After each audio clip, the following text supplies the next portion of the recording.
دي بقى اللي كان باني عليها من اول الحلقه. هي دي اللي كان بيقول عليها ايه دي؟ ان هو بيبني على حاجه، بيقول حاجه في على اول البن ده الحلقه. اللي هو ايوه كومباك. الكومباك. ده انا هوريك كومباك لما نخلص بقى.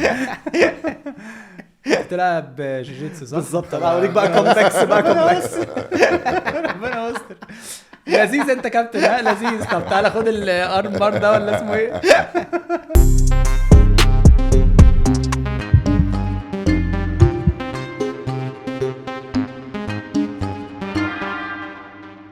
انا علاء الشيخ، انا ستاند اب كوميديان وبودكاست هوست كفايه بقى، وفول تايم طبعا كريتيف دايركتور في اف بي 7 وبس كده. عايزين ايه تاني؟ تحت امركم.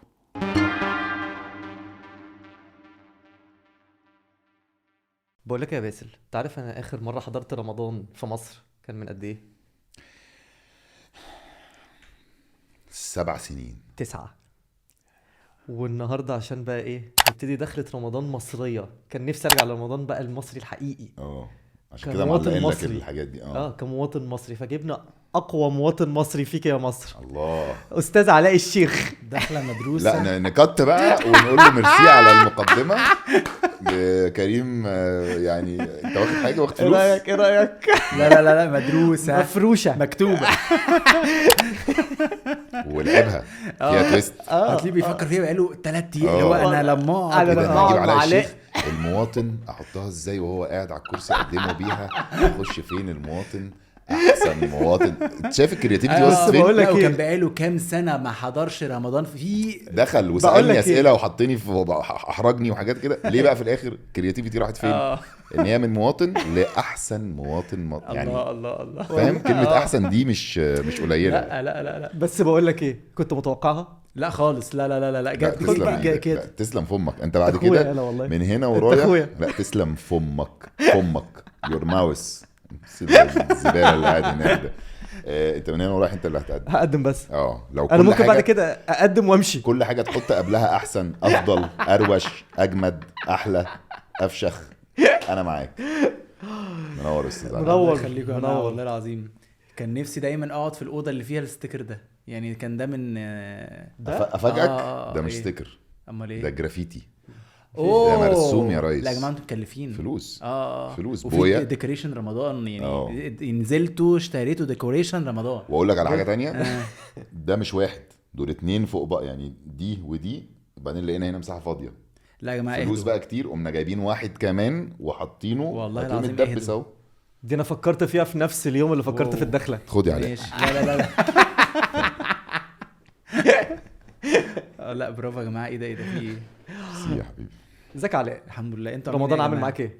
رمضان والله معدي لحد دلوقتي سهل. تخيل بقى بكل الشغل اللي سهل عندك ايه من كله. انت بتنام على روحك وانت لا والله لا، عشان كده بنام بدري عشان انا لازم اوصل الولد المدرسه تاني يوم الساعه 12 بالليل. في رمضان احنا بننام 5. لا ما انا بنام حتى في رمضان مثلا 11:30 ببقى ترانش خلاص. طب ما هو الصيام ايه؟ لا بضرب قبل ما بتصوم انام 23 ساعه. والله بضرب قبل ما انام اي حاجه وخلاص بقى كده. فانت النهارده سهران. يلا بينا. وانت كل يوم شغلك من 9.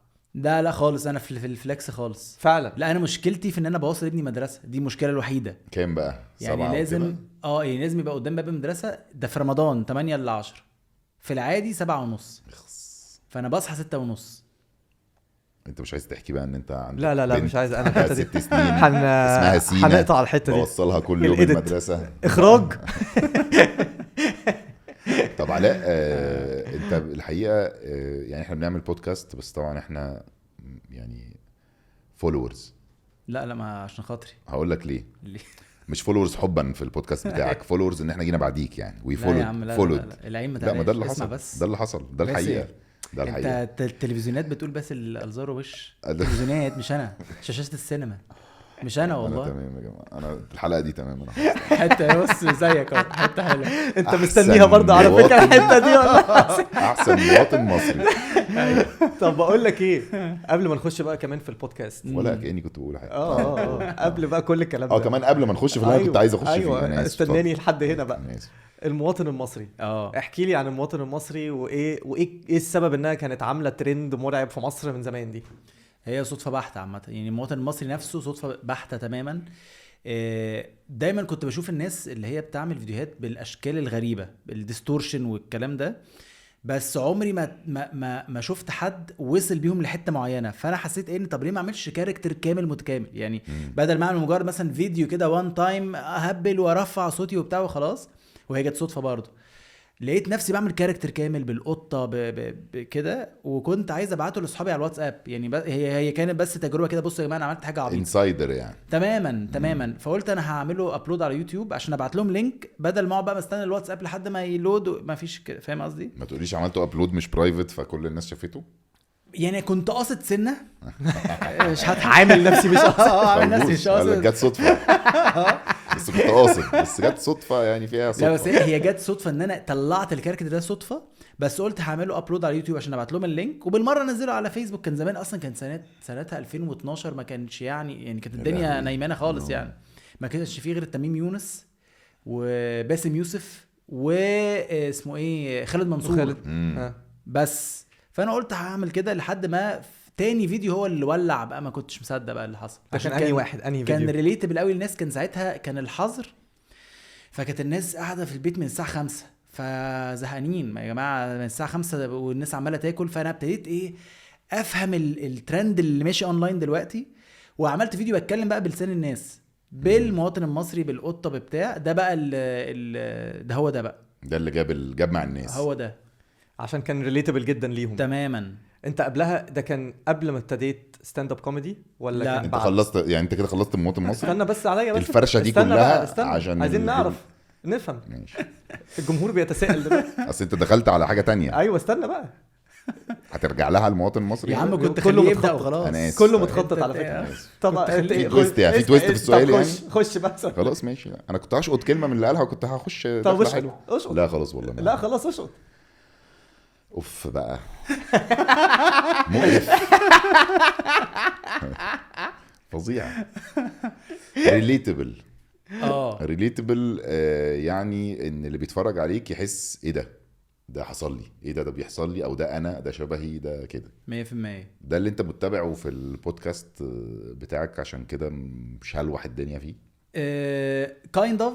بس انا البودكاست بالذات انا عامله عشان ارانت على الحاجات اللي انا بحبها، اللي هو كفايه بقى اصلا اسمه فاهم في اعتراض، جمله اعتراضيه. يعني انا من اول لحظه خلي بالك البودكاست من الحاجات القليله اللي في حياتي اللي من قبل ما ابداها انا عارف انا عايز اروح فين بالظبط، يعني متخطط لها 8%. اوكي. يعني عملتها اللي هو 25 ل 35 دقيقه على قد مشوار البني ادم من بيته لشغله.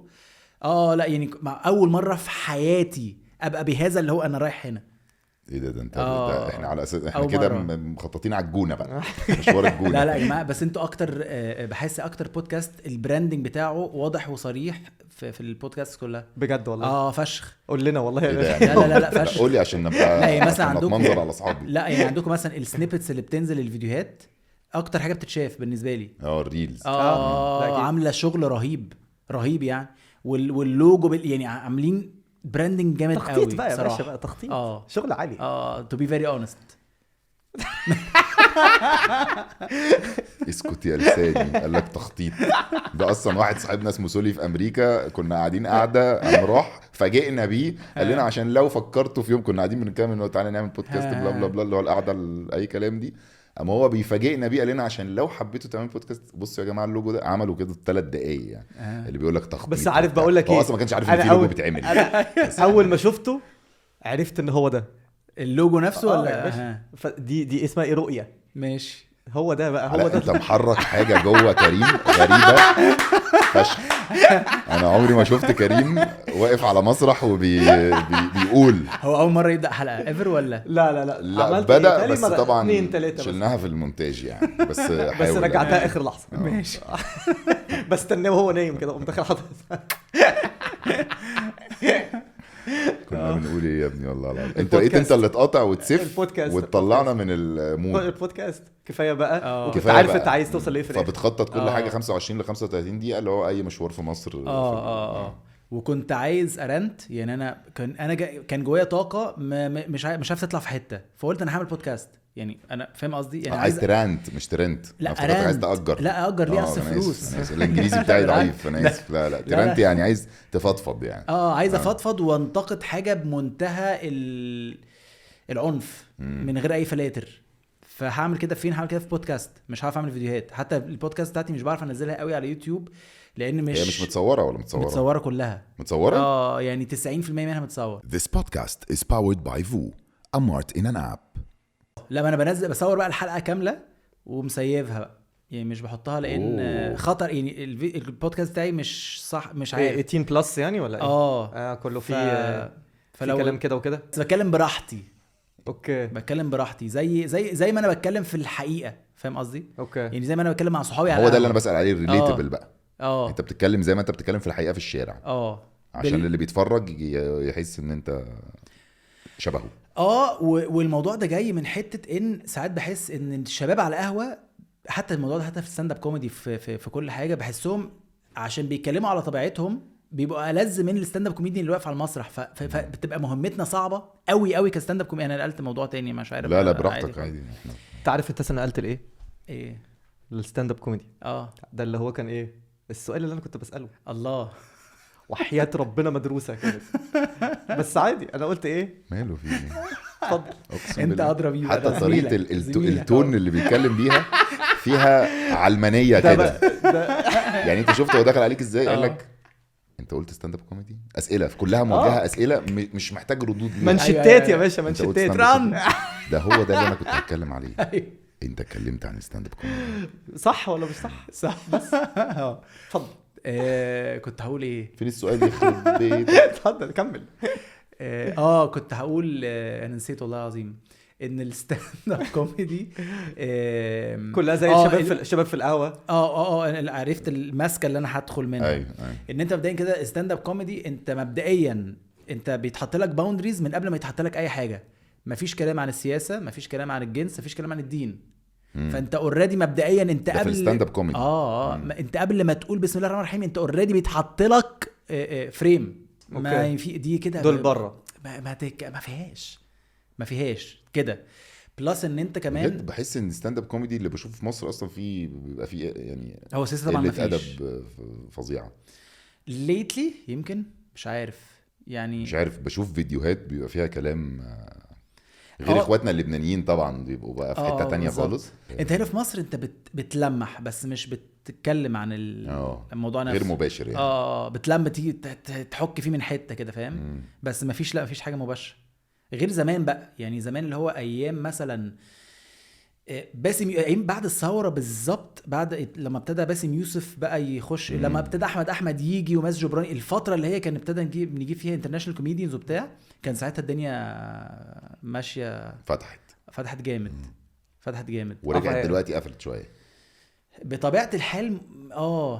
هو انتوا ايه الستاند اب كوميدي في مصر ايه اصلا؟ يعني انتوا في حد عامل مثلا كلوب ستاند اب كوميدي فانتوا بيكلمكم طب تعالوا يا جماعه انا عامل ايفنت هنا اعملوا الحوار ده ماشي ازاي؟ بس انا عمري ما رحت ستاند اب كوميدي في لا مصر. ما ينفع. انت رحت جيت لنا مره في دبي. لا دبي رحت كتير. وامريكا رحت كل حته. امريكا انا وكريم رحنا مره بس.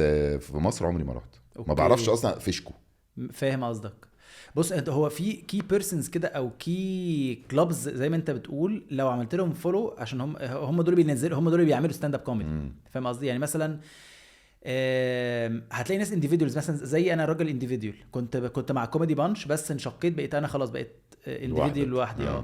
وفي انتيتيز زي كوميدي بانش زي الحزب الكوميدي زي حلمي مان ايفنتس، هم دول بقى اللي بيعملوا ايفنتس بالصوره اللي انت عايز تشوفها. فاهم قصدي؟ ودي مفتوحه لكل الناس.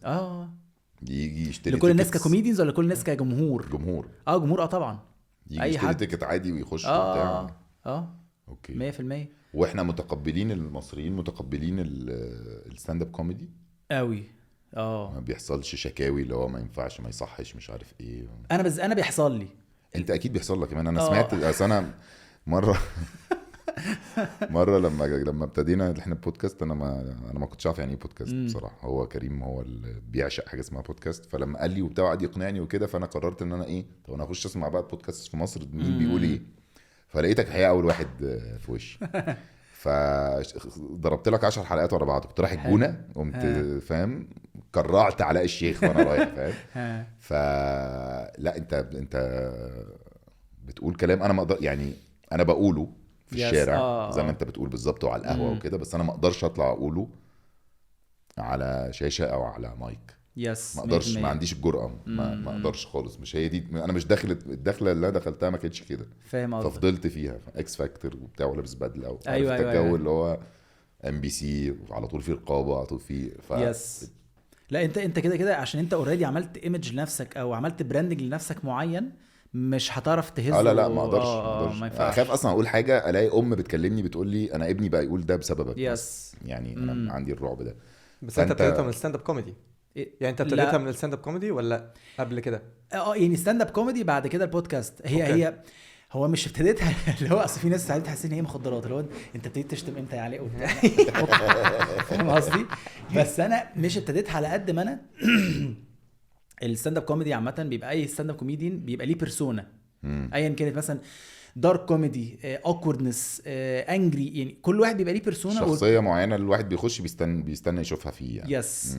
والبيرسونا دي الواحد بجد بياخد وقت طويل قوي عبال ما يعرف البيرسونا بتاعته، بيقعد يجرب حاجات كتير. يعني انا جربت سنين لحد ما لقيت ان انا الانجر هو اللي بيحركني، هو حتى اللي بيخليني اكتب ماتيريال. بشوف انا متنرفز من ايه وبلاقي نفسي ببدع في الكتاب، يعني بلاقي نفسي تعالى اكتب لك. حتى الاعلانات، حتى عايز تتعالج يعني، عايز تروح كده لا ابتديت طبيب نفسي. لا رحت خلاص. لا ما اكيد عشان بس بالانس، يعني مش هتغير بس عشان بس افهم الكلام ده جاي منين، ما لازم فاهم قصدي، اشوف اللي ورا ده ايه، الباك جراوند القصه دي ايه. بس فحسيت ان احسن حاجه انا بعملها او احسن فيدباك بلاقيه من الجمهور هو ان انا بتكلم زي الناس بتتكلم في الشارع. مش بشتم من اجل الروشنه، اللي هو انا روش وبشتم يا جماعه، لا ده مش هدفي خالص في الحياه. بس انا عشان بحس ان الناس بتتفاعل معايا، عشان فاهم قصدي، بتكلم طبيعي جدا بالطريقه دي. هي دي الطريقه. بتكلم طبيعي جدا زي ما الناس بتتكلم في الشارع. بدل ما يعني زي ما قلت ان انت ما ينفعش، انا بالنسبه لي ككوميديان ما بحب، مش بعرف اخلي، او ما ينفعش ابقى واقف قدام ناس ألذ مني على القهوه. ده انا ستاند اب كوميديان، ده انا واقف بقول لهم كلام بيضحكهم. طب ازاي انت واصحابك بتهزروا على القهوه هزار لذيذ فشخ، كلام واقعي جدا بصراحه اكتر مني بكتير. طب انت كده مش هتضحك على اللي انا هقوله، او لازم ابذل مجهود ابن كلب عشان فاهم. فانا ده ماي اون ثيوري، فاهم قصدي. فبتكلم براحتي. بس هي ميك سنس جدا يعني. ميك سنس. بس طبعا هي اصلا شغلانه مرعبه. انك ممكن اطلع اقول حاجه ومحدش يضحك النهارده. لا صعبه قوي، اعمل على روحي يعني. عمرها حصلت لك؟ اكيد بقى. لا كتير. بس اللي هو اللي هي البوم دي كتير. ايه اكتر حاجه كنت فاكرها هتضحك وبعد ما قلتها لقيت ان صرصور الحقل؟ لا هي مش بتبقى كده، هي بتبقى حفلات انا متوقع ان انا هروح اولع، بس مش بيبقى فيه افيهات.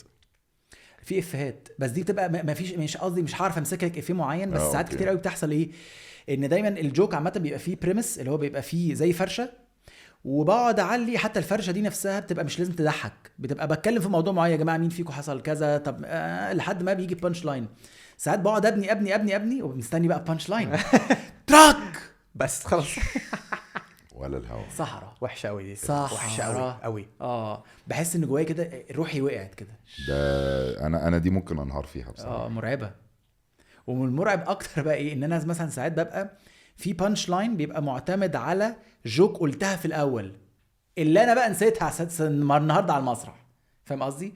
فبقعد اقول يعني بتبني الجوك وبعدين بتنسى انت هتخلصها. انا ساعات بعمل لا في حاجه اسمها كول باكس، ان انا بقول جوك في اول الماتيريال اوكي وفي اخر وترجع لها تاني. فساعات بقى بنسى اقول حاجه في الاول، فباجي في الاخر وانا في نص الماتيريال بقول يا لهوي انا ما بنتش عليها حاجه. شكر.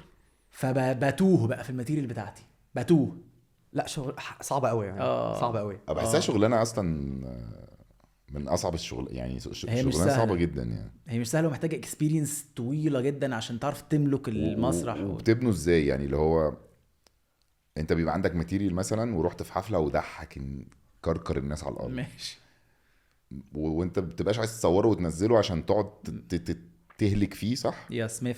وامتى بقى بتغير بتجيب ماتيريال جديده ولا لما يجي لك الابداع ولا؟ بص على حسب، يعني انا بعملها على حسب الفانيو. يعني مثلا في روم ارت سبيس في التجمع خلاص بيبقى اولموست الناس تبقى هي بيبقى بس بيحصل تغيير في 30% من الناس. في ناس بتتكرر مجيتها فانت بتبقى بيبقى عارف. ساكن قريب بتاع بيبقوا مثلا بيبقوا فانز لينا فبيجوا لنا لا مثلا مكان زي ده خلاص بقى بحس ان انا لا الحفله الجايه مثلا لازم اغير ما فيهاش مش هقول نفس الماتيريال. لما مثلا بروح ساقية الصاوي لا الناس مثلا بتوع ساقية الصاوي ما سمعونيش قبل كده فبكرر ماتيريال تاني. اوكي. ولما بكرر ماتيريال بتتطور فممكن ارجع اقولها تاني مثلا في روم بطريقه جديده اوكي. وفي اطار جديد فبتبقى كده بقى. طب انت هي بتمشي زي الستاند اب كوميدي ان انت مثلا بيبقى فيه بتقعد تروح تعمل حاجات كتير صغيره ولحد ما في الاخر زي ما بره مثلا بيعملوا في الاخر سبيشال 100% هي بتمشي كده هنا برضه 100%. اوكي. يس ده بالظبط اللي حصل معايا. بتمشي هنا ان انت بتعمل بقى حاجات زي الروم زي الحاجات دي كلها وفي الاخر تعمل بس السبيشالز هنا بتعمل فين؟ بتعمل في اي حته في روم برضو. اوكي. عملت في تاب زايد دول المكانين الوحيد اللي عملت فيهم السبيشال. سبيشال ده اللي هو انت بتطلع لوحدك يعني؟ بتبقى 1 اور سبيشال يعني ده ساعة هزار. ساعة واللي مش سبيشال بيبقى قد ايه؟ ربعايه تلتايه في وسط كوميديانز تانيين. يعني ندخل مثلا بس انت حتى لو سبيشال مفيش حد بيسخن لك الناس؟ لا في وورم اب طبعا. بيبقى في وورم اب واحد او اتنين بيبقى 10 دقايق. دقايق. ولو الورم اب ألذ منك بقى؟ لا دي بتبقى خيبه سودا بقى. بس الحمد لله ما حصلتش يعني الحمد لله يعني كلهم صحابنا وحبايبنا مش معايا كلهم صحابنا وحبايبنا بس لا يعني في الاخر بس اهدوا لما تقولي لا الحمد لله ما حصلتش. لا اقول لك ليه انا بسال كده لانه مثلا في عالم المزيكا الفستيفالز والهاوس ميوزك والحاجات دي يوجوالي مثلا بيبقى التيكتس متباعه باسم حد. بلاك كوفي مثلا تيستو فاهم عمرو دياب يا عم تمام. فقبل ما المين يطلع دايما بيجيبوا ناس قبله مش لازم يبقوا ناس صغيره ممكن يبقى حد اصلا تقيل وجامد وكده بس مش مشهور الشهره بتاعت اللي باع التيكت. فبيجيبوه يسخن. ففي عالم الهاوس مثلا معروف ان الورم اب لازم يمشي على تيمه معينه ويمشي في حته معينه لان هم او عارفين ان هو جامد هو ممكن يسخن الناس ويخليهم يرقصوا جدا وبعدين يطلع اللي جامد قوي هيخليهم برضو يرقصوا جدا بس هيبقوا خلصوا الانرجي الاكسايتمنت بتاع الطلعه راح في الورم اب. فهم بيبقوا واخدين اوردرز ان انت ما ينفعش تلعب ده انت لازم تمشي في تيمه معينه تسخن الناس لحد مثلا 60% مع ان يخش بقى البطل يقوم كهرب الدنيا فاهم قصدي. فده بستاند اب كوميدي بيحصل كده ولا ورم اب خش قول اللي انت عايزه؟ لا بتحصل بس مش بتحصل في السبيشال لان كده الورم اب اخره هيقعد 10 دقايق مهما عمل في ال10 دقايق انت بتقعد ساعه وبتبقى اتس فيري ويل بيلت بقى ومظبط الجوكس طريقه معينه فانت بتبقى اوريدي واثق من الساعه بتاعتك. بس بتحصل بقى في الحفلات الصغيره اللي هو كل واحد بيطلع تلت ساعه. دايما الهيدلاينر اللي هو اخر واحد المفروض بيبقى هو اقدم واشطر يعني ده العرف يعني فاهم قصدي. فساعات كتير بتحصل ان اللي قبليه بيبقى جامد جدا ودي طبعا مش هتعرف تقول لان هو مش ورم اب هو طالع بيدي اخره بالظبط. فادى اخره وحصلت لي كذا مره بطلع بقى اقل منه طبعا بتبقى بمشي مش مبسوط بس يعني مبروك كمان بس دي حاجه مش بايده ولا بايدي فاهم قصدي. هو الواد عمل كويس خلاص بايد اللي رتبكوا ورا بعض بقى ما او بايد المود بعدك لا بايد المود يعني ممكن يبقى هو المود بتاعه النهارده فعمل اعلى حاجه. انا طلعت لا الناس ما تفاعلتش معايا قوي وكانوا خلاص خلصوا الضحك فخلاص طب الناس بتتعب برضه. البروسيس بقى بتاعت ان انت اصلا بتكتب ماتيريال دي بتمشي ازاي؟ بص هي دي بروسيس بقى ايه ترايل اند ايرور قوي وبتمشي عبر السنين. يعني انا عملت سبيشال بعد 10 سنين من بقى اللي بعمل ربع في نص في ساعه الا ربع في مره اطلع ساعه بس فيها تلت ساعه وحشه فبسقطها. ترايل اند ايرور بقى واسع جدا لحد ما بتوصل للساعه اللي هي دي. وحتى بعد ما وصلت للساعه او ساعه ونص اللي انا بعملها في منها برضو تلت ساعه كان مخيش برضو مثلا في تاني او تالت. ما انا السبيشال دي بلف بيها يعني بقى في تاني او تالت مره لا ابتديت اسقط بقى الماتيريال اللي مش بتضحك قوي عشان في الاخر اعمل ساعه وتلت او ساعه هي متأستكت. في ناس بتجرب فيهم الضحك طبعا ده استراتيجي تبقى في خروجه كده يا جدعان انا حصل لي حوار النهارده كذا وبتست بس مش كأنك ستاند اب كوميدي يعني لا في خروج انا في خروجه عادي بتحكي بجد وهي اصلا ممكن تبقى قصه مش حقيقيه ولا الهوا بس ده تست لازم شوف بقى الناس هتضحك ولا لا. دي مهمه جدا. انا جاي رامي كده الناس تفاعلت كده.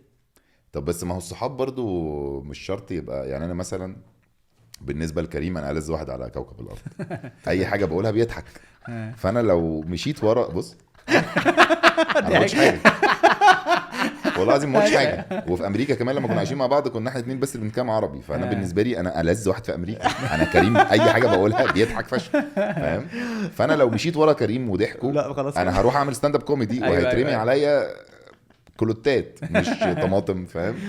فما بتبقاش خايف ان انت صحابك شايفينك بطريقه او صحابك اوريدي عارفين ان انت بني ادم دمه خفيف جدا ومضحك جدا. فانت لما بتيجي تقول حاجه اوريدي هم بيبقوا جاهزين للضحك.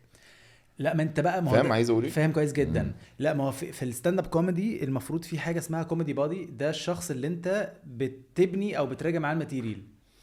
ده بيبقى حد بقى اللي هو ايه فيري اونست وبيبقى سامع اوريدي الماتيريال دي كذا مره. فاللي هو لا خلاص بيبقى فاهم انت لو وحش هيقول وحش لو كويس هيقول كويس وهكذا. دي شغلانه يعني ولا ده بيبقى لا واحد لا لا لا. صديق بيبقى واحد صادق؟ صادق وغالبا بيبقى ستاند اب كوميديان. فاوريدي هو بيبقى فاهم. لا يا معلم دي مش بتضحك. فانتوا بتستوا في بعض. طبعا. أوكي. او دي مش بتضحك كده. طب ما انتوا تزود صحاب كذا. اصلا ما بقاش في بينكم منافسه وكده؟ والله انا كعلاء ما عنديش مشكله. ما عنديش مشكله مع اي حد. فلا صحابي انت يعني. مش ممكن ان انت بتساله ده مثلا يبقى عايز يخزوقك مثلا يقول لك ايه ده دي هموت من الضحك هموت وبعدين تطلع ايه علاء الحلاوه دي؟ لا لا لا. وخلي بالك انت كمان بتبقى ترمومتر نفسك برضه. ما في ساعات حاجات انا بقولها يعني بص فيها بتحصل العكس. يعني في حاجات ساعات انا بقولها الناس مش بتضحك بس انا عارف ان دي ليها تطور معين لو ظبطته هيضحك. والعكس ان في حاجات بقولها ممكن تضحك الناس اللي قاعده بس انا عارف ان دي مش هتضحك على المسرح. فاهم قصدي؟ فانت برضه بقى اكسبيرينس تبقى فاهم بقى الدنيا. بس الكوميدي بادي ده برضه الترمومتر مهم قوي ليك انت عشان تفهم الدنيا رايحه فين. طب انت شايف الستاند اب كوميدي فين في مصر وايه اللي المفروض يحصل عشان يبقى في الحته اللي انتوا كلكم عايزينها توصل لها؟ ده سؤال صعب عميق. وعميق جدا. والله المشكله ان في مصر الفانيوز معدوده جدا. يعني ما فيش الاماكن اللي بتقولوا فيها معدوده. وفي بعض منها كمان بيبقوا مش فاهمين الستاند اب كوميدي او بيبقوا خايفين لمثلا كوميديان يتمادى في حته معينه فيكون المكان يقفل يعني بطريقه ما. فبيطلبوا ساعات سكريبتات. يعني في اماكن بتطلب سكريبتات. طب يا جماعه سكريبتات ازاي اذا كان انا في ماتيريال بس بقولها برضو بامبروفيزيشن يعني وممكن حد يقول لك حاجه فانت تقوم فجاه ترياكت على اللي هو بيقوله كده. يعني انا في جزء كبير من الماتيريال بيبقى ان الجمهور بيجاوب فانا اهزر على اللي هو قاله ونقعد بقى نضحك.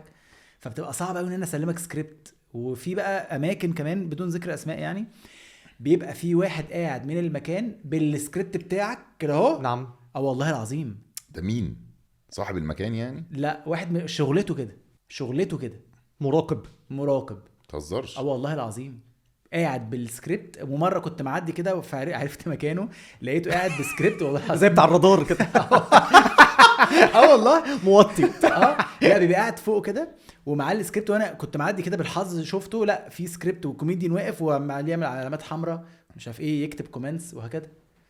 وبيخصم لك بقى.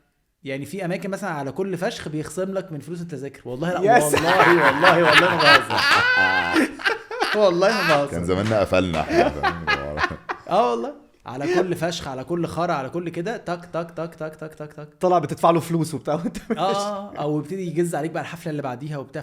انت بتبقى مقيد يعني انا مثلا رغم ان انا معظم او 3/4 حاجاتي عاده تبقى بلس 18 بتاع بس انا بعرف ادوس على زرار. يعني لو في مكان علاء مش هينفع خلاص تمام مفيش نهدي اللعبه بقى. هعمل كلين ماتيريال عادي. بس انا بستمتع بان انا ببقى نفسي على المسرح بس. اوكي. فببقى لما ببقى مقيد ببقى متوتر جدا على المسرح. اي كوميدي متخيل ابدا. لا دي ما جاتش في دماغي ابدا. يبقى في مثلا مراقب فاهم قاعد ماسك السكريبت بيشوف انت قلت ايه وما قلتش ايه. بس ده مش في مصر بس. وبيخصم عليك على الكلمه. انت فاهم دي خطيره. مش في مصر بس. لا بيخصم على الكلمه دي في مصر يعني في مكان معين. انما السكريبتات لا في مثلا بلد عربيه طلبت مننا سكريبت كامل متكامل من الحكومه بقى. يعني من الحكومه دايركت. خليج بقى. قطر طلبت مننا سكريبتات الحكومه كمان مش المنظمين. لا الحكومه لان هم جايبينكم بقى مش عايزين نقول بالزبط. حاجات احنا مش which is fine يعني. طب وانت عملت فين بقى؟ ايه البلاد اللي عملت فيها ستاند اب كوميدي؟ البلاد انا عارف انك عملت واحده في امستردام. انت تلاقيك طبعا عملت اللي انت عايزه ده انت بس امستردام الناس اكشلي الناس زعلت شويه يعني فعلا. برلين انا عملت برلين وامستردام ورا بعض مع حلمي، سافرت انا وهو. برلين كانوا اوبن جدا وعملنا اللي احنا عايزينه وزياده.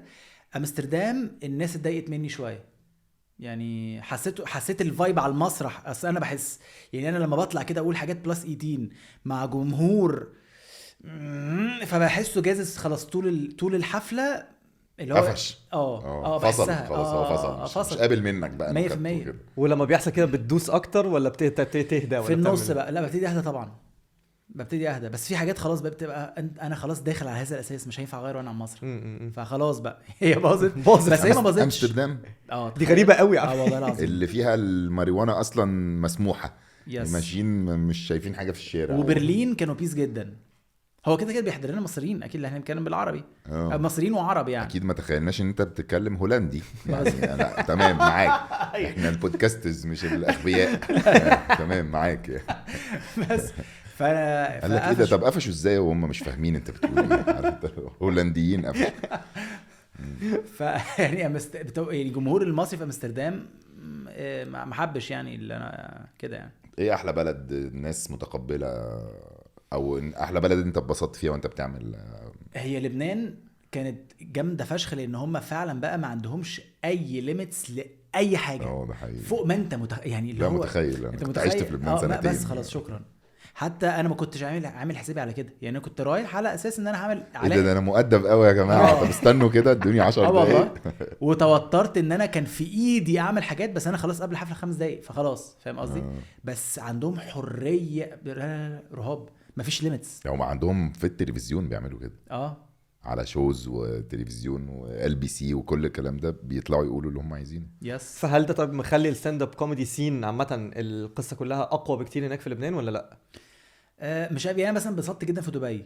اوكي. جمهور دبي فشيخ من اكتر. عشان كان شكله حلو الجمهور كده الايه الجمهور تلاقي كان شكله حلو كده فانت اتكيفت يعني. لا لا لا لا لا كان فايب كده. لا كده لا كده اوه ماي جاد هايل عليك كده متخيلك. لا.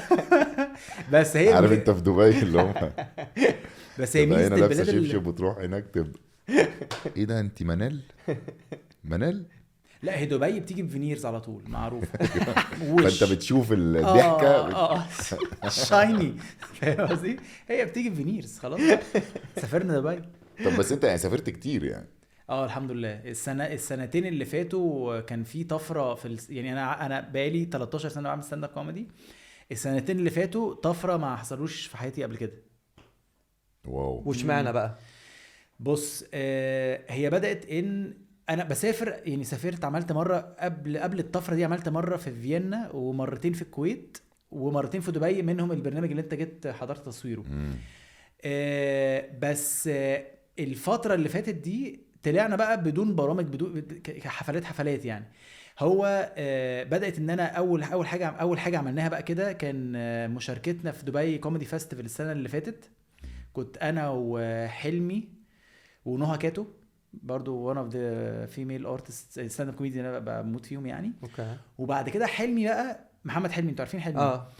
حلمي هو اكشلي من وجهة نظري يعني هو اللي غير الستاند اب كوميدي في مصر في الفترة اللي فاتت. مش معنى ان هو ابتدى يجيب لنا حفلات بره كتير قوي فابتدينا بقى. هو اللي بيجيب لكم؟ اوكي. هو حرك.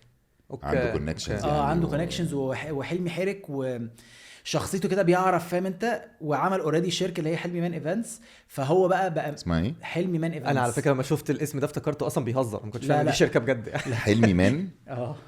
ده زي كريم بالظبط.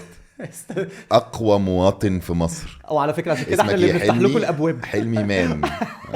بنفتح الابواب. طبعا بهزر عشان حلمي كوميديان وكده اكيد هيتقبل. لما تستضيفوه بقى انتوا بتصرفوا معايا يا جماعه عشان ايه شهادتنا مجروحه بقى مش هينفع يا جماعه. بس فحلمي الصراحه هو اللي جاي عارف انت لما عارف ازاي هاصل كده تنقل نقله تانية كده في المانيوال. فهو اللي عمل النقله التانية دي. هو اللي ابتدى يجيب كونكشنز بره ويروح ويفتح يعني حتى كمان. اوكي. يعني هو يعني اكبر حفله عملتها في حياتي كانت في زاد بارك اللي هي اللي فات كان فيها 2500 انسان. دي كانت اكبر أوكي. مره في حياتي في اي بلد في اي وقت اعمل قدام جمهور. اكشلي كمان اكبر حفله في مصر غالبا، لان مثلا الاستاد او مكتبه اسكندريه 1600 اوكي فاحنا عارفين، فدي كانت اكبر عدد ايفر. ممكن تحزمنا يا مان؟ انا عمري ما رحت في مصر. يا باشا تعالى. بيقول لك 2500 و1600 انا ما تخيلش عامه انه انت هيبقى رحت في حاجة لا، stand up عمري comedy عمري هنا في مصر عمري. لا يا جماعه لازم والله العظيم. انت عارف مين اللي كان ابتدى ستاند اب كوميدي؟ كنت ده اللي خلاني رحت مره زمان قوي، كانت حاجه على صديق. رامز يوسف. اوكي انت ماشي. كنت في طياره صح؟ انا في طياره. رامز صديقي الصدوق. اوكي ماشي. يعني متربيين مع بعض يعني. اوكي. فرامز هو موزة؟ اه مالك فخور قوي كده ليه؟ متربيين مع بعض صديقي يا ابني صديقي. فخور جدا اخويا يعني. برضه اخويا ماشي اخواتي. ازيك يا موزة عامل ايه؟ فرامز هو اللي كان زمان خالص كان ابتدى وكان عايز Yes. يخش في ستاند اب كوميدي، فرحت معاه كام مره بس كانت حاجه ضيق جامد يعني. كان مثلا 50 بني ادم مثلا Yes. 40 بني ادم حاجات كده. بس ساعتها ده كان وقت بتهيالي السين اول لما طلع زمان. فاكر وقت مش كان في مرحله كده اللي كنت بتقولي عليها قبل ما موجة كوميدي وبتاع. بالظبط. وجورج عزمي والحته دي. يس. انا عارف جورج عزمي طبعا جامد جدا. لا عبقري. طب نرجع إيه اللي لازم يحصل في مصر عشان نوصل للليفل او المستوى بتاع البلاد التانية في الستاند اب كوميدي؟ اي ثينك الاماكن فينيوز اكتر. يعني مثلا انا بالنسبه لي احلى فينيو بعمل فيه هو روم ارت سبيس، لان العدد مناسب وهو عامل زي كوميدي كلاب كده بتوع بره. تروح تقعد وتطلب حاجه وبتاع وستيج حلو والاضاءه لذيذه والصوت مكان فين؟ في روم ارت سبيس ده في ذا سبوت اللي هو بعد بوينت 90. اوكي في تجمع. ايه ده ده هنا يا جماعه ده بيتعمل فيه كل سبت وحد. يعني انت كل سبت وحد باي ديفولت هتلاقي كوميدي ايفنت ايا كان بقى مين هناك. لذيذه. ماشي نروح. لا لازم نروح فعلا. لازم والله. اول حفله جايه هقول لكم هتيجوا. يلا بينا. انفيتيشن اهو قدام الكاميرا. انفيتيشن لايف. ايش والله في اي بي في اي بي ورا الستيج وعليه مشروب هديه اللي هو باك ستيج اللي هو انت مش سامع حاجه. اماكن فينيوز. بس هي دي المشكله الوحيده اللي انت فينيوز بقى بالاعداد اللي هي يعني بص احنا يا اما في فينيو اللي هو 200 مثلا بتاع روم ماكسيمم مثلا 160 ولو زنقنا الناس وفي ناس واقفه ممكن يكفي 200. يا اما عندنا بقى مكتبه اسكندريه 1600. لا عايزين بقى اللي هو 500 600 اللي هو العدد اللذيذ الظريف ده. ده قليل. او المسارح اللي هي العدد ده تبقى صعب قوي بقى مثلا زي فلكي في التحرير، فعشان تاخد تصاريح يعني في ليله. طب والاماكن اللي زي روم وكده الحاجات اللي هي مثلا في حجم ال100 150 دلوقتي لما بيبقى في ايفنتات بتبقى متقفله 100% الحمد لله. اوكي. لا الحمد لله. هو في كام ستاند اب كوميديان معترف بيهم في مصر؟ يعني ما اعرفش مثلا ايه 25 مثلا. في الحته دي يعني مش 100 وحاجه يعني. لا هتلاقي 100 وحاجه بقى ناس بيجنز وشاطرين بس لسه مش فيري معترف بيهم 25 واحد 30 كده ماكس. كم نسبه ولاد البنات؟ لا بنسبه كبيره قوي الولاد قوي. ليه بقى؟ يعني ما اعرفش البنات يتعدوا على الايد. شجعوا البنات يعني؟ لا بنشجعهم جدا بالعكس. ده الواحد ما بيصدق يلاقي يعني مش عارف هنبقى بلاك ليستد وهنبقى كانسلد وهتبقى حاجه بنت كلب هنزعل. بس الواحد بيحب يكون في بنت ستاند اب كوميديان شاطره بالعكس يلا بينا عشان يبقى في حتى فرايتي اون ستيج. لا كلام مظبوط. انت بقى ابتديت. طب البودكاست دلوقتي اللي انت دلوقتي بقيت تعملها بتساعدك تطلع ماتيريال بيخدموا على بعض الستاند اب البودكاست ساعدتني في حاجتين مهمين جدا جدا. اولا ان بقى الناس اللي ما بتحضرش ستاند اب كوميدي بقت عايزه تشوف مين الولد بتاع البودكاست ده يعني. بنسمعه عايزين نشوفه لايف. فابتديت الاحظ ان الحفلات اللي بطلع فيها بتبقى سولد اوت يعني بتبقى العدد فيها اكبر من البودكاست. بتقول للناس في البودكاست انت هتعمل ستاند اب كوميدي مثلا؟ لما يبقى عندي حفله بعلن كده. حلو يعني انت الاثنين منفذين على بعض قوي يعني. والبودكاست كمان ساعدتني لان انت البودكاست بتبقى قاعد انا بقعد مثلا بسجل الحلقه في نص ساعه او ساعه الا ربع من الكلام. طبعا ببقى كاتب سكريبت فور شور بس كلام نون ستوب فبرتجل. فده بيساعدني بقى اون ستيج ان انا ابقى سريع بديهه اكتر. طبعا فساعدتني ان انا في الالقاء اون ستيج بقت احسن برضه يعني. بس انا لسه شايف ان انت يعني انت عامل دلوقتي 2 مليون استماع. ده ارقام خطيره. عندك دليل امال ايه؟ كله بالسيديهات انا باينه في الكاميرا والله. طلعوا لي يلا حالا. أها. 2 مليون يا باشا. الناس مش مصدقة يا جماعة. احنا يا جماعه نتشعلق في علاء، رضا ربنا. احنا بقيت مش عارف اتكلم يعني من ال 2 مليون او ده. مش عارف الكاميرا هتجيبه ولا ايه. هتجيبه نجيب فين يا طبعا. أستاذ؟ تسقيفه بس ده والله 2.3. اهو 2.3 كمان والله عديت شويه How سنة. many total plays has my pod؟ الحمد لا لله. بجد بجد والله شابوه الحمد لله. والله برافو. والله لا بس ازاي بقى؟ طب ما انت بص لنا. طبعا أصل احنا بتاع دي كانت إحنا- فوتوشوب بس احنا ماشي. احنا بننزل انغامي وسبوتيفاي وابل بودكاست وجوجل بودكاست واللي هو الباقيين اللي هو الويب سايتس اللي هقول لك حاجه غريبه جدا بقى. انا طبعا انا بالنسبه لي على الاناليتكس يعني ابل بودكاست نمبر 1. واحنا كمان واحد. عمال اقنعه بقول له احنا الابل بودكاست، كل ما اقول له يقول لي ازاي. يس بس ما كنتش متوقعها خالص صراحه. انتوا بتعملوا ايه الديستريبيوتور بتاعكم؟ ايه الويب سايت؟ انكر. أنكر. طب ما انكر بيطلع كل الحاجات دي، كل الانفو دي. ما انا عندي، ما انا بقول له هو بس مش صدقني. لا انا بس مخضوض ان هي ازاي أكتر ابل من بودكاست. انا سبوتيفاي. تخيلت انغامي سبوتيفاي فاهم، ما تخيلتش ان ابل بودكاست هي اللي تبقى ابل وبعد كده انغامي. ومن ضمن الحاجات بقى الغريبه جدا كاست، حاجه اسمها كاست بوكس. شفت اسمها قبل كده. ده انا اول مره اسمع عنه في حياتي ولقيته طالع لي مش حتى في الاذرز، لا ده من توب 4 اللي هو ايه ده ازاي يعني. ده ايه بيخدم على ايه بقى؟ خليج بقى مش عارف. ممكن يبقى الخليج فعلا. انت الاناليتكس بتاعتك في البودكاست بعد مصر ايه؟ السعوديه. مصر هو السعوديه كله امارات امريكا. ايه ده؟ انت بصيت على البتاع بتاعنا ولا ايه؟ ده هي كده برضو بالظبط. مصر السعوديه دبي امريكا. وبعدين بقى مغرب والاردن في المانيا ما اعرفش ليه. البودكاست ازاي بقى جبت 2 مليون؟ بص اقول لك، على قد ما انا كنت عامل بلان لكل حاجه اللي هو انا عارف انا عايز ابقى فين بالظبط، عملت لنفسي بوزيشننج في يوم الانسان المصري. يعني انا مبدئيا انا لقيت نفسي اوريدي انا كعلاء ابتديت ازهق من المزيكا بتاعت كل يوم، اصل نفس البلاي ليست وبقى بنسى ابديت، فنفس بقى الاولديز هي عمرو دياب، فابتديت ازهق من الاغاني، فابتديت اتجه للبودكاست. بس انت اصلا بتسمع بودكاست واحده بس امريكا في حياتي وبتاع؟ كلها واحده بس. اصل ايه اللي خلاك تعمل بودكاست في وقت اصلا ما كانش حد عارف يعني ايه بودكاست؟ هقول لك حاجتين. لا اولا كان بسمع بودكاست اسمها بيزنس وورز، من البودكاست المهمه فشخ. انا كواحد في ادفرتايزنج بالنسبه لي حاجه مهمه جدا جدا جدا ان انا يعني مهمه. ان هي بتتكلم عن البيزنس وورز، كوك فيرسس بيبسي، مش عارف ماكدونالدز فيرسس برجر كينج، وفي النص في حروب ادفرتايزنج، ده نزل اعلان كذا فده نزل اعلان كذا. فانا بالنسبه لي وردوا على بعض وعملوا قوي. ومثلا يقول لك ازاي اللاين بس بتاع الكامبين ده على السيلز، مش بالنسبه لي مفيده. بعد كده اكتشلي اول ناس اعرفهم في مصر عملوا بودكاست هم كوبايتين قهوه، اللي هو خالد وهريدي. ورحت سجلت معاهم بقى حلقه حلقتين كده، فحسيت ان حلو قوي انا هعمل اللي هم بيعملوه ده بس احسن. فاهم قصدي؟ هم اصحابي يعني مفيش حاجه انا بقول كده. فانت جاي هنا تاخد اللي فيها ده. لا ماشي صعب يعني، شغل عالي قوي، تكاليف كتير قوي عليه. ده مش هعرف يجيبه، ولو معاه فلوس مش عارف يجيبه منين. معلش شايف يا حبيبي، بس معلش انا والله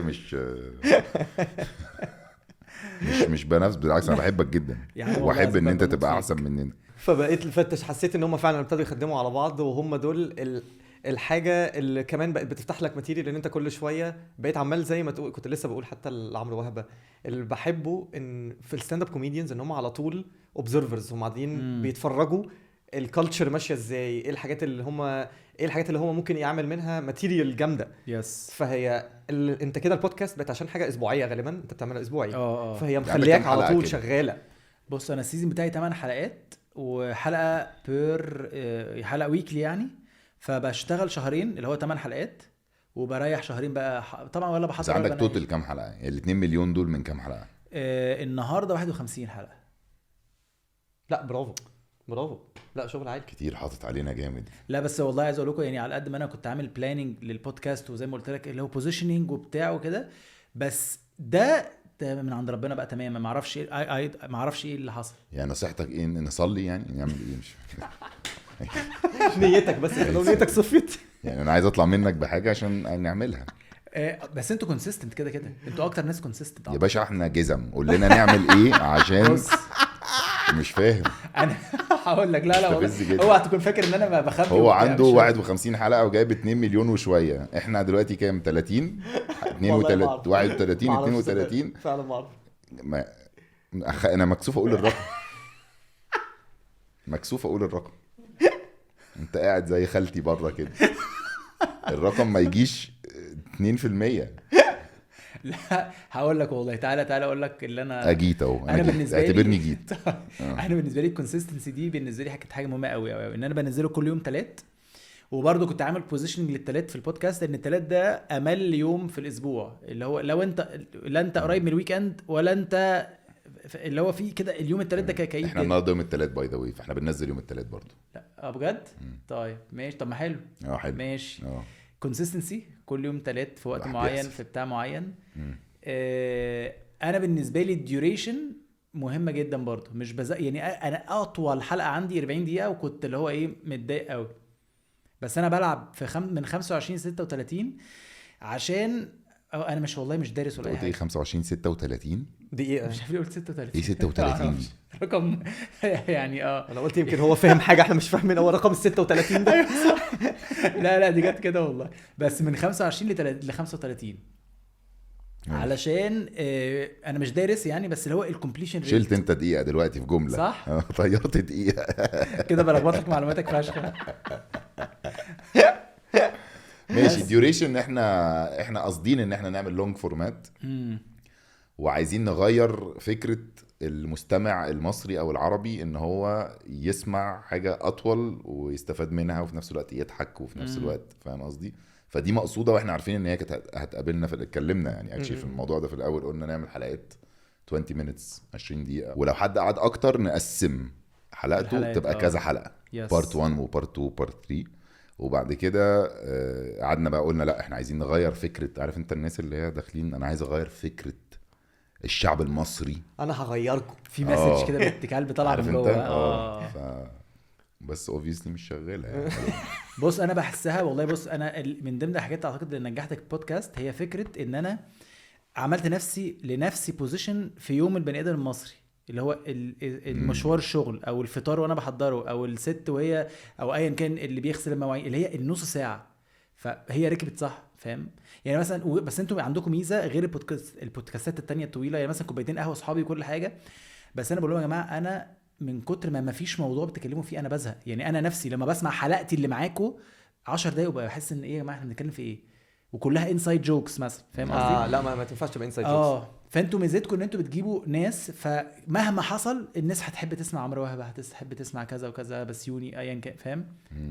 بس هو كمان هو كمان البودكاست بتاعت علاء لايقه على الاوديو قوي، لان هي فعلا عارف لما تبقى سايق الصبح وانت مش عايز تسمع موضوع، انت عايز حد زي ما تقول كده شغال، عارف بيرغي معاك، عارف اللي هو قاعد عمال بيرغي، هو فعلا بيرغي. وعلاء هو البرفكت كده، فهو لايق على مشوار الصبح، لايق على عربيه، لايق على الحته دي الكوميوت بتاع الشغل ده، فعشان كده هو عامل يعني هو ناجح بالظبط. فاحنا المفروض بقى نتعلم منه حاجه بقى. ماشي نجرب. هطلع كريم من البودكاست ابقى لوحدي. دي اول خطوه. خليها واحده يعني، خليه مبدئيا ما يبتديش حلقات ده كده يعني، خدها خطوه ايوه خطوة. كريم. خدها خطوه. دي بقى اللي كان باني عليها من اول هي دي اللي كان بيقول عليها ايه دي؟ ان هو بيبني على حاجه، بيقول حاجه في على اول البن- ده حلقه. اللي هو ايوه كومباك. الكومباك. كومباك. لا انا هوريك كومباك لما نخلص بقى. بتلعب جوجيتسو صح؟ بالظبط. انا هوريك بقى كومباكس بقى كومباكس. ربنا يستر. لذيذ انت كابتن، ها لذيذ. طب تعالى خد الارم بار ده ولا اسمه ايه؟ خد الكيمورا ده. خد الكيمونو. طب بما اننا في رمضان، كل سنه وانت طيب. وانت طيب. رمضان كريم. يا توصل انت العيل الصبح والله العظيم مش قادر وكده، بتروح الشغل كرييتيف يس اعلانات، بتسحر الساعه كام؟ لا انا بتسحر بدري جدا، يعني بتسحر زي يوم اكني بتعشى في يوم عادي 10:30 11 هوب بضرب اخر حاجه بسيب طبعا كوبايه الميه جنبي، اقعد بقى فاهم وبيبي او كده بقى. بتسيب بيبي جنبك برضه؟ سحرت طيب؟ اتسحرت بجد؟ يس. لا تتسحر تاني.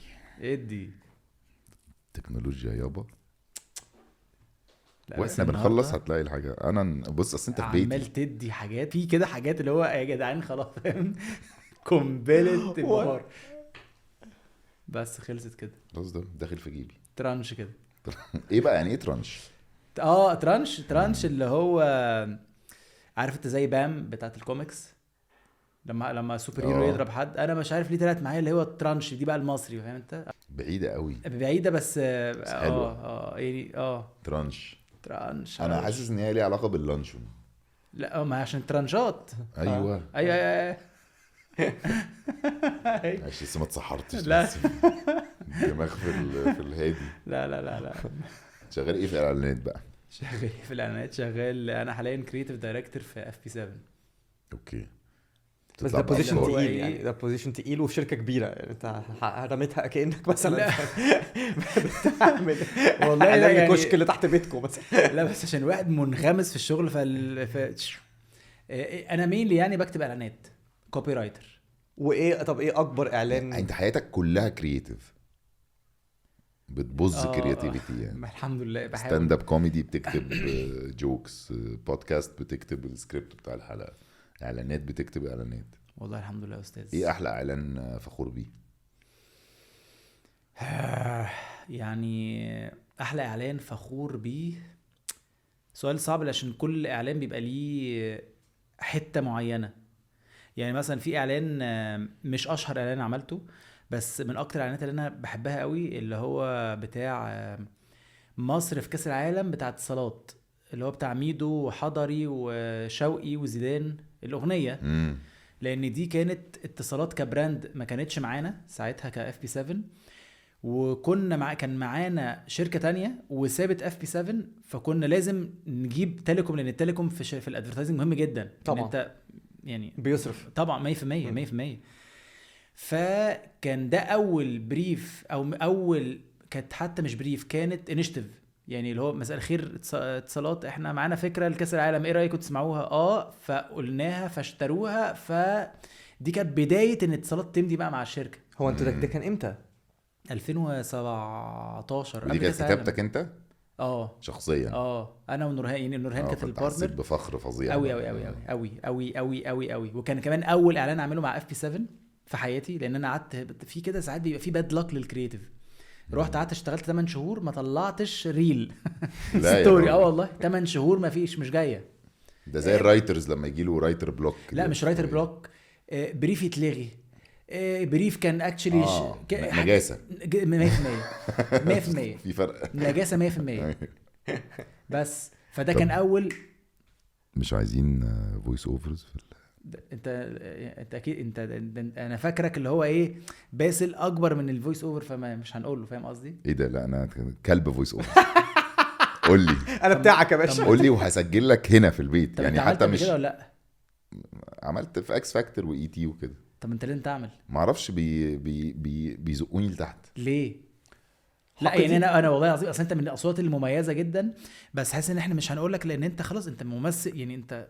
لا لا لا فاللي لا هو- يا باشا انت تحت يلا بينا يا عم، يلا بينا باشا، جدا. ولا ممثل ولا بطيخه. ما تقعدوش تدخلونا لا بممثل. والله. ايه يا حسن؟ طب انا مثلت ايه يا علاء؟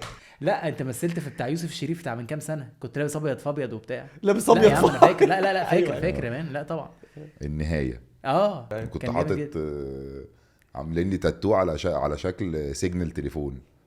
ايوه خطوط. صح يخرب بيتك كنت ناسي مسح القصة. بكرامتي الارض على السوشيال ميديا، واحتمال تبقى انت مثلا اللي مطلع الافيه. انا عارف عشان كده انت فاكر المسلسل اصلا.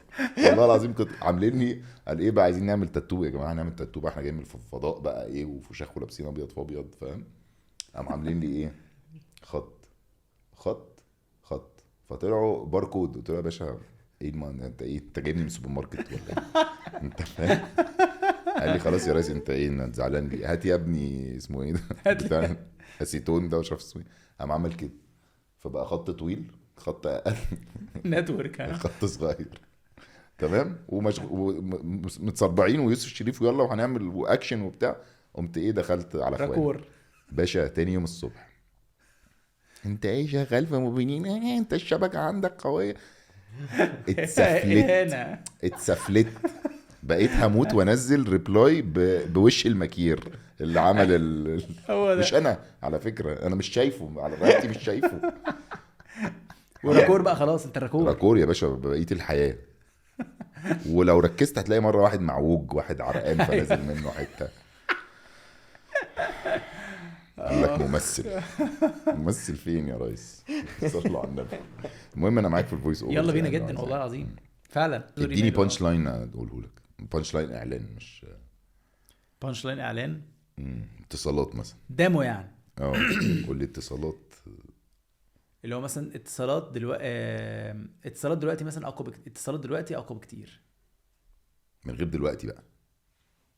اللي هي النهايه. ايوه اتصالات مش ده اسمه بانش اقوى لاين. بكتير. ده الكامبين لاين او البراند لاين.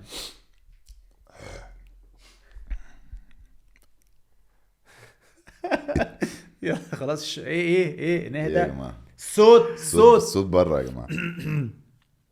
اتصالات اقوى بكتير. طبعا ده جامد جدا. شفت اشعر جامد جدا والله. هو باصص مش لنا عايز، اصلا أنا ان مش انتوا عايز. بتعملوا ايه؟ أنا ده مش وقت الحلقه ليه؟ بالظبط كده. البصه اللي انتوا بتعملوا ايه يا مان؟ هو احنا هنا ليه؟ احنا نعمل اوديشن دلوقتي.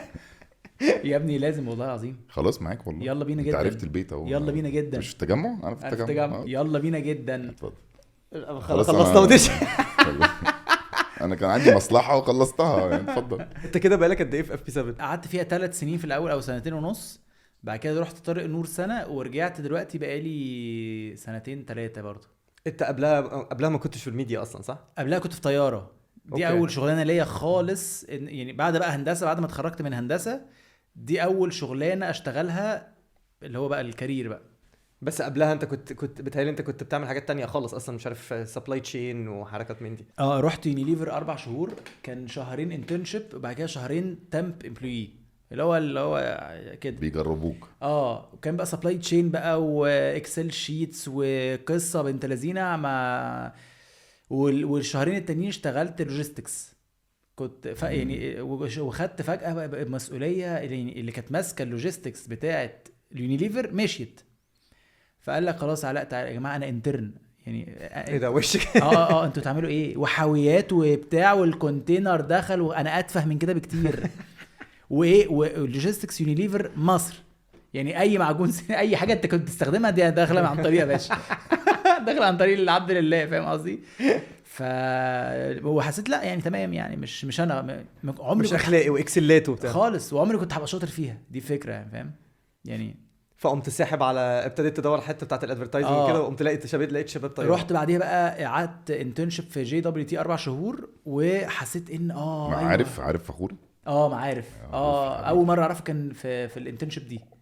يس. وبعدين قمت متجه على خلاص بقى على طياره. بعد كده على طياره ومن طياره على FP7 طارق نور FP7 تاني. دي الرحله. فانت لفيت على الكل. لفينا لفه كده لذيذه. طارق نور دي برضه هتلاقيها مدرسه يعني. كده 100%. ملك الفويس اوفر. انسى. فظيع. انسى ليز واحده بقى يعني طارق نور مع الاسف قعدت سنه ما قابلتوش ولا مره. لا انا رحت مره زرتهم مره قابلته. لا والله العظيم في البلكونه اللي بره دي. لا انا كان في صدف اللي هو اقسم بالله اللي هو مثلا بدخل الحمام اطلع يقول لي ده طارق نور لسه معدي. ايوه انا ما شفتوش ليه. حصلت كذا مره وفعلا سنه شغال سنه كامله ما شفتوش. يعني ايه يا مان؟ والله العظيم ما شفتوش. بيحصل اللي هو فعلا صدف اللي هو ده كان لسه معدي، انت لو اتدورت كنت شفت ظهره اللي هو ما اعرفش ولحد النهارده ما شفتوش. لا انت يعني بيقول لك طارق نور مثلا كان عايز يلم انسايتس عن الكونسيومر بيهيفير في السوبر ماركت. عمل ايه؟ فتح سوبر ماركت. فاهم حاجه؟ نعم. والله العظيم كان في سوبر ماركت زمان اسمه انا اسكندراني، بس كان في سوبر ماركت اسمه ABC. ايوه ثالث ده كان تابع يعني. لا هو اسكندراني. انا اسكندراني يعني. ماشي. ليه يا عم؟ لا ما يعني احنا عاملين 31 حلقه منهم 28 اسكندرانيه. بجد مش فاهم ما احنا نروح نفتح في صح يا بسيوني ايه بسيوني بوب شرموفرز ناردين فرج ماشي سمر حمزه اوكي هقول لك كان في مين تاني؟ عمرو منسي. مش فاهم في حاجه في اسكندريه بتطلع او احنا بنحب الاسكندرانيين مثلا. مش عارف بس ما اعرفش والله مش عارف. بس انا بحس ان انا هقول حتى كده هي افوره شويه بس انا والله بس هي بجد جوايا اتس ترو. بحس ان انا اكيد مش هسيب اسكندريه عشان اجي افشل بقى فاهم. ما هم كلهم قالوا لنا كده يعني ما هو غالبا احنا قلنا لهم غالبا هي دي. لان على قد ما اسكندريه قريبه على قد ما مثلا هاجي وهثبت نفسي وهكسر الدنيا على قد ما اسكندريه قريبه على قد مثلا لا العيشه في القاهره لوحدي صعبه جدا. يعني مثلا اقول لك ونقلة، على حاجه. لا غير النقله. يعني مثلا انا دلوقتي انا متجوز ومخلف، تمام؟ طب لو انا ومراتي قررنا نروح السينما، مين اللي هيقعد مع ابني؟ ده بقول لك ده كده في ابسط الامور، ده انا كده ما يعني انا عشت القصه دي في امريكا. انت العيله صعب كلها أوي. بقى هناك. كلها يعني عيلتي وعيلتها، ما احنا اسكندرانيه احنا الاثنين. بس انت ما وقعتش في ولا كلمه، بمعنى ما فيش كلام اسكندراني.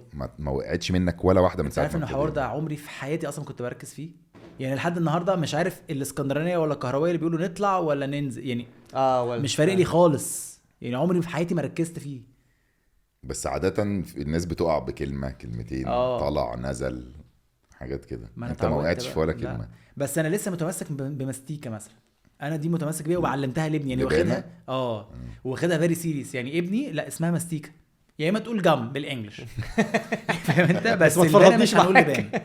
الدنيا بتشتي مش بتمطر، وبركز معاه. يعني ساعات بيجي لي من المدرسه متعلم بقى كلام بقى من بتاع الاجانب الكهرويه بقى، فاهم انت؟ يقول لي بابي الدنيا بتمطر. لا يا حبيبي بتشتي ان شاء الله. بتشتي تشتي. بيربي فيه لا، ده- الاسكندراني بس بقول انا بجد باخد بالي ان الاسكندرانيه بجد كرييتيف جدا، وبالتالي ده بجد بسبب البحر. مش عارف والله ما بهزر. والله القعده، المزاج، الروقان، الكلام ده كله بيخليهم فعلا كرييتيف. سمعت الجرس ده؟ ده هفاجئك دلوقتي. قصه بنت كلب. ها فاكر الموبايل اللي طلع من جيبي ودخل البحر؟ كنت بتكلم والله صدقني افتي قول. صدقني فكر فيه. على فكره نفس القصه في كاليفورنيا بيطلع منها كونتنت كرييترز وبيطلع منها ارتستس كتير قوي. ليه؟ علشان المود كله بتاعها دايما الناس اللي هو هتلاقي مود البحر ان جنرال بيخلي الناس كده الستريس ليفل اقل. طب ونهر النيل كخة يعني؟ لا طبعا ده حاجه وده حاجه تانية خالص، مفيش مالهمش اي علاقه. ده بقى يا باشا عشان ايه؟ نتسحر مع بعض. لا ما تهزرش. اه لا لا لا لا لا لا كريم، طب اعمل حاجه تبهر. يعني باسل عمال تكي إيه ده على تكي فكرة؟ تكي تك. على فكره انا اللي جايب هنروح البتاعه دي. فين؟ انا اللي شايف البتاعه دي، لا لا لا لا طيب حلو. ودي بقى انا جايبها من السوق.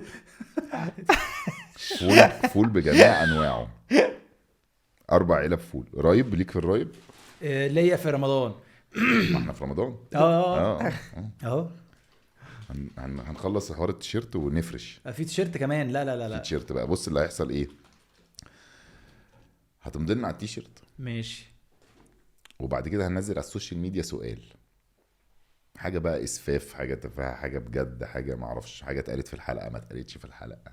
هنلعب اللعبه دي واللي هيجاوب صح هنبعت له التيشيرت دي هديه. ده انا ميسي كده. بالظبط. ده انا رونالدينيو. لا بالظبط. تعالى دي إيه تتباع رأيك؟ بعد كده دي. ما هي ما اعرفش بقى يعني هو اللي هيكسبها. احنا ممكن نبيعها اي باي.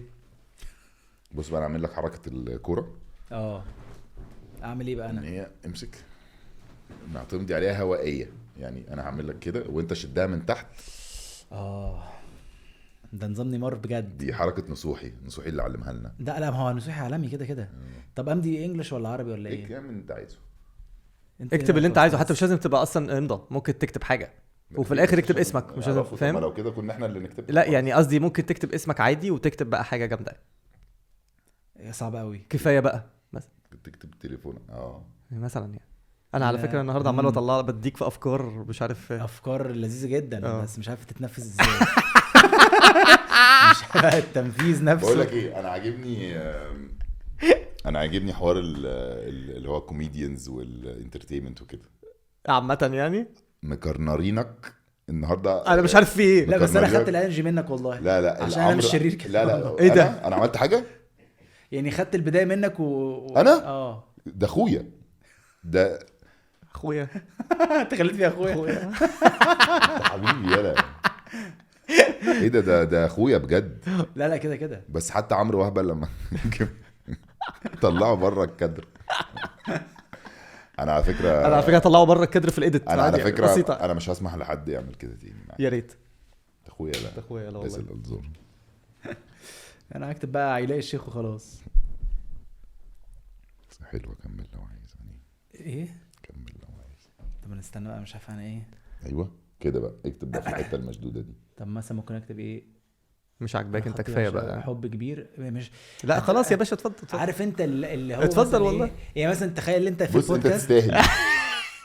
والله انت بتجيب الكلام لنفسك. لا هقول لك والله انا بحسبها ازاي. تخيل انت في البودكاست دي لبست تي شيرت مكتوب عليها البودكاسترز، اللي هو تشيزي. كتير قوي كتير قوي، بس بقى انا كاتبها على تي اللي شيرت. هو في كنافه نوتيلا كتير. طب خلاص يا بس أنا- خلاص يا علي، اكتب اللي انت عايزه علي.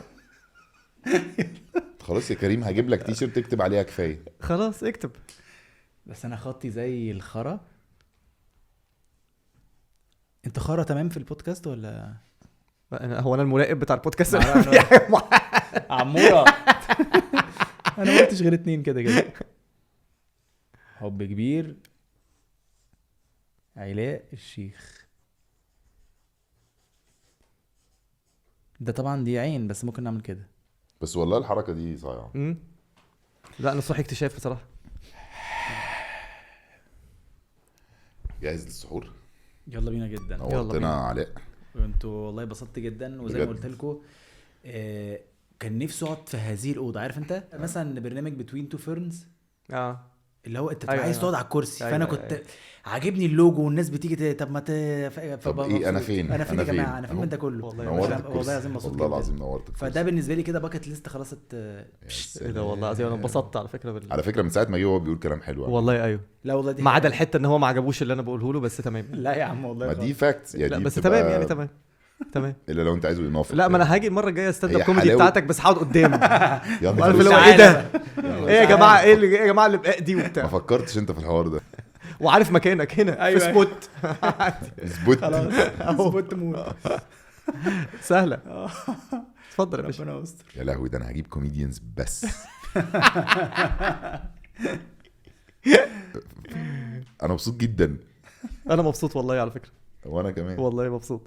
طب الحمد لله يا جماعه، اتمنى تكون عملنا حلقه جميله هتبقى حلقه جميله يا رب. ان شاء الله عليك. بعد الايديت كده، هتبقى حلقه احلى واحلى. يا رب. اتصالات. اي مصلحه يا جماعه. كتير قوي على اللوقه. طب انا بقى اعرف اعمل ويب سايتس، تاخدني معاك طيب؟